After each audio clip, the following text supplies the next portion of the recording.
हाय youth. तो क्या हाल है आप सभी के। ये वीडियो हर एक सीयूईटी एस्पिरेंट की आंखें और दिमाग खोलने के लिए है जो इंडिया की नंबर 1 यूनिवर्सिटी मतलब दिल्ली यूनिवर्सिटी में जाना चाहते हैं और डीयू के टॉप नॉच कॉलेजेस जैसे एसआरसीसी, स्टीफेंस, हिंदू, मिरांडा और हंसराज जैसे कॉलेजेस में अपनी सीट सिक्योर करना चाहते हैं। तो आपको पता होना चाहिए कि इन टॉप कॉलेजेस के टॉप कोर्सेज में कट ऑफ कितनी रहती है, जिससे आपको पता चल जाए कि अभी मौज मस्ती नहीं करनी है, पढ़ना है। और लास्ट में मैं बताऊंगा कि पिछले साल सबसे ज़्यादा डिमांड में कौन सा कॉलेज और कोर्स थे, तो वीडियो को लास्ट तक ज़रूर देखना।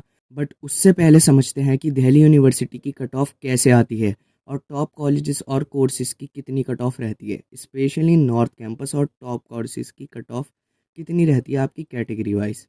तो देखो, दिल्ली यूनिवर्सिटी में 90 प्लस कॉलेजेस हैं और सबकी कट ऑफ अलग अलग रहती है और ये डिपेंड करती है कि टोटल सीट कितनी है एक कॉलेज में और उसके लिए कितने लोग रजिस्टर कर रहे हैं।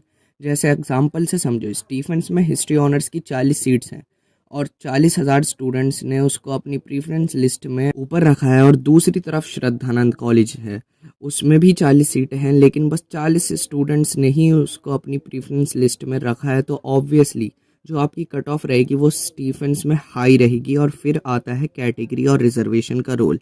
अब स्टीफेंस में आधी सीट क्रिश्चियन माइनॉरिटी के लिए हैं, तो बस 20 सीट्स ही बची हैं, तो उसका मतलब कि कट ऑफ और हाई रहेगी क्योंकि हर सीट के लिए 2000 स्टूडेंट्स ने फिल करा है ऑन एवरेज। तो इफ जनरल से हो तो मेरी एडवाइस ले लो और जी तोड़ मेहनत कर लो। और मैं यहाँ रिजर्वेशन पर कुछ नहीं कह रहा हूँ, बट इफ़ जनरल से हो या फिर ओबीसी से हो तो पढ़ लो। और SC ST से कहना चाहूँगा कि आपको सीट 400 में भी मिल जाएगी नॉर्थ कैंपस में, तो आपको ज़्यादा टेंशन लेने की ज़रूरत नहीं है। बट इसका ये भी मतलब नहीं है कि पढ़ना ही नहीं है। और हाँ, प्रीफरेंस लिस्ट का भी बहुत इंपॉर्टेंट रोल रहता है आपको एक अच्छा कॉलेज दिलाने में, बट उसके लिए स्कोर भी होना चाहिए। और मैं आपको इसके बारे में बताऊंगा जब DU का CSAS पोर्टल ओपन होगा, तो चैनल को सब्सक्राइब कर लो कि प्रीफरेंस लिस्ट कैसे बनेगी। और आप ये मत समझो कि दिल्ली यूनिवर्सिटी की कट ऑफ एक जैसी आती है हर कॉलेज के लिए, जबकि ऐसा नहीं है क्योंकि हर कॉलेज की अलग ही कट ऑफ आएगी और कट ऑफ 4C फैक्टर पर डिपेंड करती है, कॉलेज, कोर्स, कैटेगरी और कंपटीशन। तो अब देखते हैं दिल्ली यूनिवर्सिटी के टॉप कॉलेजेस और टॉप कोर्सेज की कितनी कट ऑफ थी लास्ट 2 ईयर्स से। और आपको पहले ही बता दूं कि ये जो डेटा है ये ऑफिशियल नहीं है, बट जो लास्ट 2 ईयर्स से जिन स्टूडेंट्स ने CUT क्रैक करके इन टॉप कॉलेजेस और कोर्सेज में एडमिशन लिया है, ये उनसे कलेक्ट करा गया है। तो सबसे पहले हम बात करें तो SRCC आपको 2 UG कोर्सेज ऑफर करता है, BCom ऑनर्स और BA इकोनॉमिक्स ऑनर्स। और इन दोनों ही कोर्सेज में से किसी एक में अगर आपको एडमिशन लेना है तो आपका मिनिमम स्कोर होना चाहिए 780 प्लस आउट ऑफ 800। और इसमें BCom ऑनर्स के लिए 719 सीट्स हैं और इकोनॉमिक्स ऑनर्स के लिए 63 सीट्स। और टोटल रजिस्ट्रेशन 1 लाख से ज़्यादा थी लास्ट ईयर इन दो कोर्सेज में। और सेंट स्टीफेंस में अगर आपको एडमिशन चाहिए हिंदी ऑनर्स और संस्कृत ऑनर्स जैसे कोर्सेज को छोड़कर, तो आपको कम से कम 790 प्लस स्कोर होना चाहिए आउट ऑफ 800। साइंस के कोर्सेज के लिए 580 प्लस आउट ऑफ 600 होना चाहिए। देन अगर आपका एम है हिंदू कॉलेज में जाने का, तो ये नंबर 1 में है मेरी नज़रों में और NIRF रैंकिंग इसकी सेकंड है। बट ये नंबर 1 कॉलेज इसलिए है क्योंकि यहाँ पढ़ाई भी अच्छी होती है और साथ ही साथ इसका एलुमनी नेटवर्क और कल्चरल सोसाइटीज़ एंड एक्टिविटीज़ भी बढ़िया हैं। तो इसकी cut off BA honours courses और BCom प्रोग्राम एंड ऑनर्स के लिए 780 आउट ऑफ 800 होती है।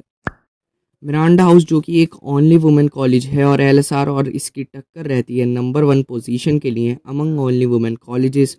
इस कॉलेज में भी आपको 770 प्लस स्कोर करना होगा BA और BCom कोर्सेज के लिए। और साइंस के कोर्सेज के लिए सेफ स्कोर 550 से लेके 560 है आउट ऑफ 600। हंसराज में एडमिशन के लिए भी आपको अच्छा स्कोर लाना होगा, मतलब 780 प्लस BA और BCom ऑनर्स कोर्सेज के लिए और 550 प्लस साइंस कोर्सेज के लिए। तो अब देखते हैं कि लास्ट ईयर कितने लोगों ने कौन से कॉलेज और कोर्स को सबसे ज़्यादा फिल करा था। और ये डेटा लास्ट ईयर का है जो कि DU की तरफ से रिलीज्ड ऑफिशियल डेटा है और इस पर लास्ट ईयर मैंने डिटेल्ड वीडियो बनाई थी, आप अपराइट कॉर्नर पर क्लिक करके देख सकते हैं। तो अब इस वीडियो को लाइक कर दो और शेयर करके हर एक CUT एस्पिरेंट तक पहुंचा दो। और नेक्स्ट वीडियो में बताऊंगा ऐसी मिस्टेक्स जो आपको नहीं करनी है, वरना दिल्ली यूनिवर्सिटी आपका फॉर्म रिजेक्ट कर देगी, चाहे आपने 800 आउट ऑफ 800 ही स्कोर क्यों ना करा हो। और अब अगर CUET के लिए प्रिपरेशन करनी है और जानना है कि प्रिपरेशन की स्ट्रेटजी क्या रखे तो CUET में अच्छे स्कोर मिल जाए, तो लेफ़्ट वाली वीडियो पर क्लिक करो। और अगर CUET के बेस्ट यूट्यूब चैनल्स पता करने हैं तो राइट वाली वीडियो पर क्लिक करो। मैं आपसे उसी वीडियो में मिलूँगा।